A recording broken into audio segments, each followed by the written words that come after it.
Salam sejahtera Malaysia, denyut nadi suara rakyat bergema di channel ini.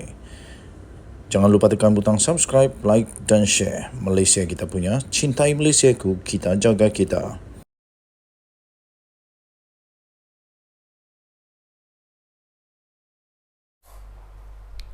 Salam sejahtera Malaysia, denyut nadi suara rakyat bergema di channel ini. Kalaulah Azmin tak lari, ini sah.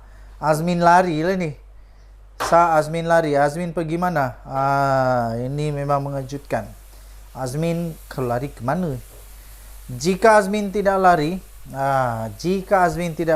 tiga tiga Dewan Undangan Negeri dalam Parlimen Gombak akan jadi medan pertarungan tiga ketua parti. Barulah best. Kawasan Parlimen Gombak mungkin mencatat sejarah tersendiri daripada segi kemeriahannya pada pilihan raya negeri Selangor 12 Ogos akan datang ini. Dalam parlimen tersebut terdapat tiga kawasan DUN yang menjadi pertaruhan dalam PRN ini, iaitu Sungai Tua, Gombak Setia dan Hulu Kelang. Berdasarkan pengumuman calon-calon setakat ini, DUN Sungai Tua akan ditandingi oleh Menteri Besar Sementara Selangor, Amiruddin Syari, yang juga adalah pengerusi PH dan pengerusi Majlis Pimpinan PKR Selangor.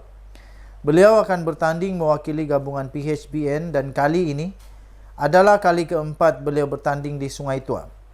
DUN Gombak Setia pula ditandingi oleh Megat Zulkarnain Omar Din dari BN, juga mewakili gabungan PHBN. Megat Zulkarnain ialah pengerusi Badan Perhubungan UMNO Negeri Selangor.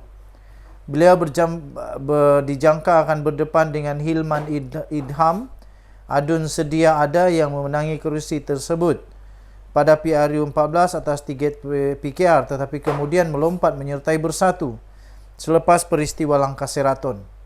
Bagi DUN Hulu Kelang pula, gabungan PHBN telah mengumumkan timbalan Ketua Wanita PKR Juwaria Zulkifli sebagai calonnya.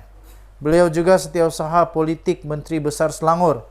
Sebelum ini adalah adun Bukit Melawati dan kali ini dipindahkan untuk bertanding di Hulu Kelang.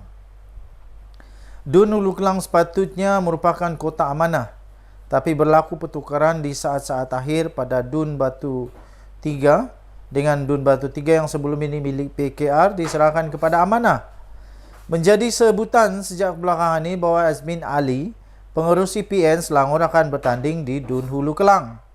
Berikutan kalah di Parlimen Gombak pada Amiruddin pada PRU 15 November tahun lalu, Azmin dikatakan ramai akan memilih Hulu Kelang untuk bertanding dalam misi PN untuk merampas negeri Selangor. Selain itu, pilihannya bertanding di Hulu Kelang juga dikatakan kerana beliau belum pernah menjadi adun kawasan itu sebelum ini serta rumah keluarganya juga terletak di situ. Apa yang menarik di sini, jika tiada perubahan dan Azmin tidak melarikan diri dari Hulu Kelang yang dikaitkan dengannya, bermakna tiga ketua parti akan bertanding dalam kawasan Parlimen Gombak pada PR yang akan datang ini. Azmin selaku pengerusi PN Selangor di Hulu Kelang, Amiruddin merupakan pengerusi PH dan PKR Selangor, mempertahankan kerusinya di Sungai Tua, serta Megat Zulkarnain, pengerusi UMNO Selangor, juga kalah di Parlimen Gombak pada PR 15 lalu. Sekali lagi dicubakan nasibnya untuk bertanding di Gombak Setia pula. Walau mereka bertanding di kerusi yang berbeza, situasi istimewa ini tidak pernah berlaku di mana-mana sebelum ini. Siapa di antara mereka yang boleh menang dan siapa pula yang bakal kecundang? Sementara Amiruddin dilihat selesa untuk mempertahankan kerusinya di Sungai Tua, mampukah Azmin menang di Hulu Kelang berlawan dengan sekadar tokoh wanita keadilan dan begitu juga dengan Megat Zulkarnain? Tercapaikah impiannya untuk bergelar YB pada kali ini? Yang pasti, dengan tiga ketua parti dijangka mempertaruhkan nasib di tiga DUN berlainan dalam kawasan Parlimen Gombak, kemeriahan pesta kempen di kawasan itu kali ini dijangka lebih betul berganda serta paling menjadi tumpuan sekali. Ditulis oleh Sabuddin Husin, 23 Julai. Bye-bye. Salam sejahtera Malaysia, denyut nadi suara rakyat bergema di channel ini. Sah Sanusi berpotensi didapati bersalah, memberikannya kemenangan satu pembaziran. Saya setuju. Sah. Sanusi berpotensi didapati bersalah. Macam mana dia tak dapati bersalah? Siap dengan rakaman. Ada rakaman ni. Ini bukan rakaman tak jelas. Ini rakaman dengan berjuta-juta orang share. Rakaman itu rakaman sah. Dan yang dia lawan pula bukan calang-calang. Yang dia lawan bukan calang-calang, kerajaan sendiri. Dan yang dia lawan adalah Dewan Diraja Selangor. Dan dia berpotensi untuk kalah.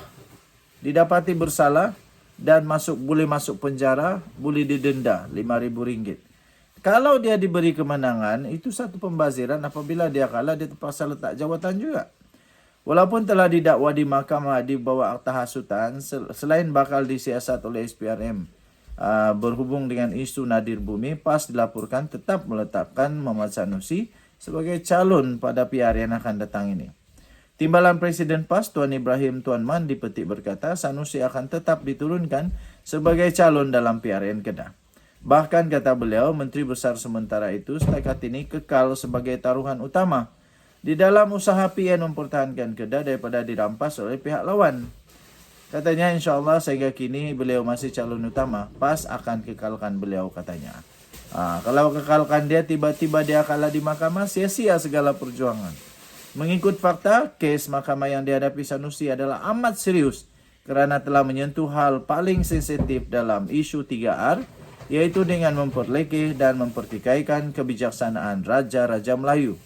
Yang diperlekeh dan dipertikai itu pula bukan setakat seorang raja, tetapi dua raja, yaitu seorang Sultan Selangor dan seorang dalam hal melantik Menteri Besar, dan lagi seorang ialah yang di-Pertuan Agong berkaitan titah penubuhan kerajaan perpaduan.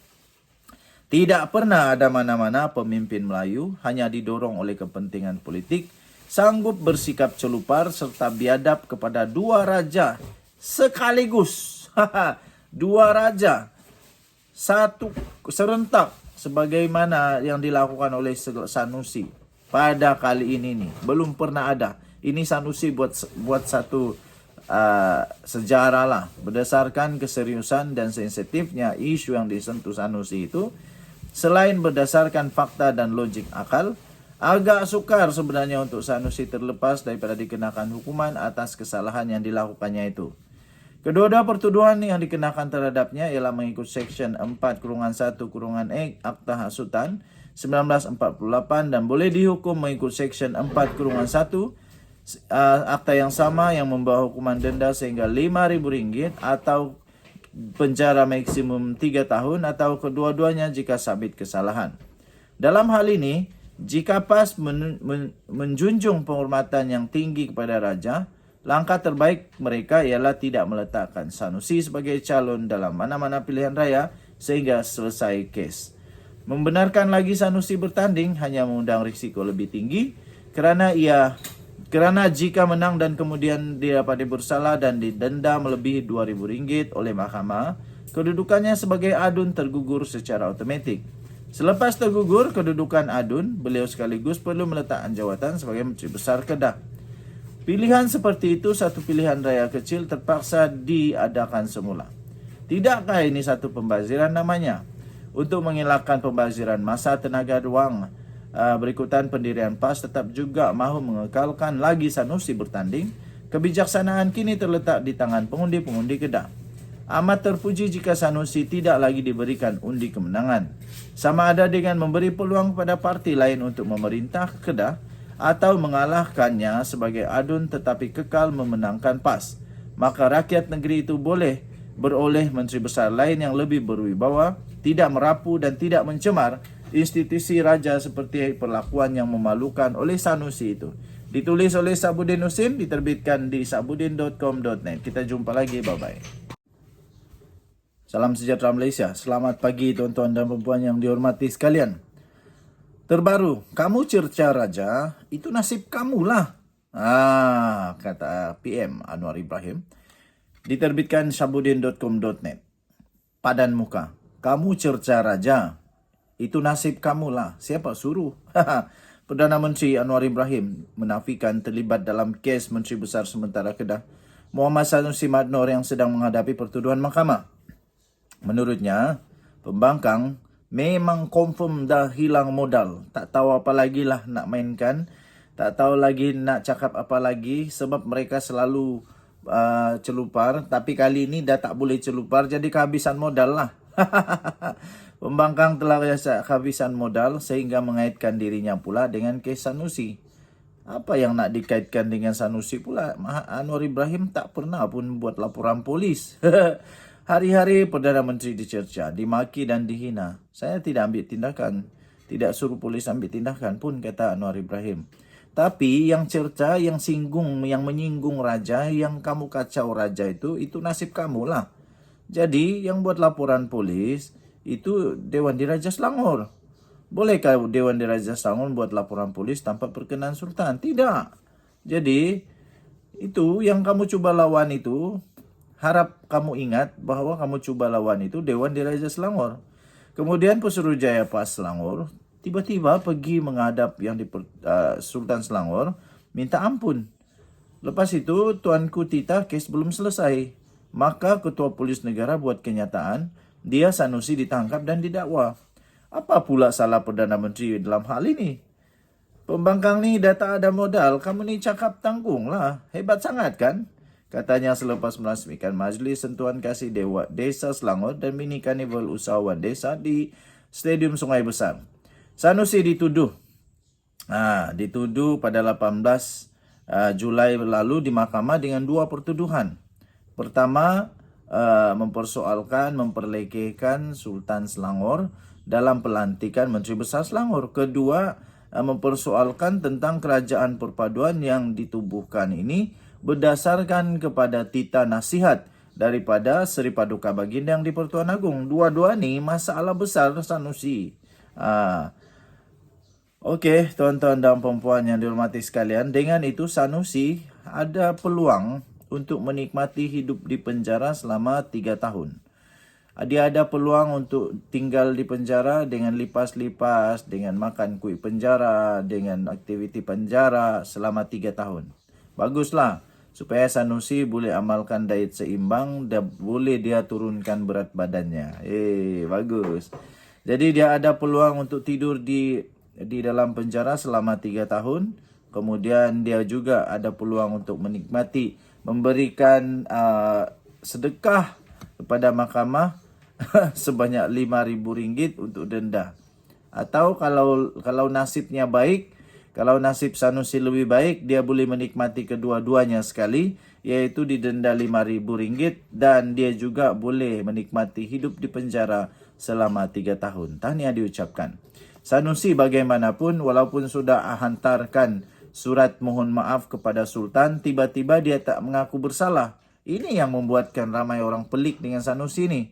Dia mohon maaf tapi tak mengaku bersalah. Apa yang dia mohon maaf? Kalau begitu, pening-pening. Pesuruhjaya PAS Selangor pun datang berjumpa dengan Sultan Selangor untuk mohon maaf. Tapi selepas tu Sanusi tak mengaku salah. Jadi yang Pesuruhjaya PAS jumpa Sultan mohon maaf tu atas kesalahan apa? Aduh, pening. Mohon maaf tak mengaku salah. Jadi yang mohon maafnya untuk apa? Jadi 10 Oktober ni sebutan kes dan serahan dokumen. Okey? Kita jumpa lagi. Tahniah Sanusi. Bye-bye.